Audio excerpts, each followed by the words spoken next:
आणि आज कोर्टामध्ये मी गेलेली आहे, धनंजय मुंडे नाही गेलेला आहे. आणि धनंजय मुंडेने मी अगोदर पण सांगितलेलं आहे की धनंजय मुंडेला हे मुद्दा दाबायचा होता.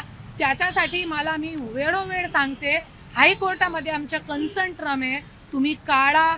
50 कोटीची मला ऑफर होती त्याच्यावरती, तरी पण तुमचं समाधान नाही होते.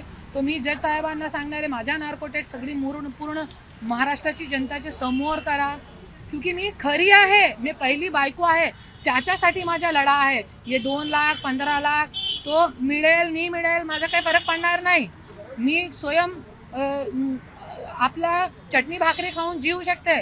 पण जे माझा टेक मार्क आहे की धनंजय मुंडेची मी पहिली बायको आहे म्हणजे आहे, याच्यामध्ये काहीही गैरबदल नाही. आणि माझ्याकडे सगळे इतके पुरावे सादर केलेले आहे, 2-3 पेज नाही, इतके पुरावे सादर केलेले आहे मीडियावरती. इतके 2-3 पेज नाहीये फक्त बघा. आणि कशासाठी कोणते लोकांच्यासाठी आमच्या हे झालेलं हे घरचे पूर्ण विश्व माझ्यासोबत फिरलेला आहे धनंजय मुंडे, माझा नवरा, क्योंकि माझ्यावरती प्रेम होता.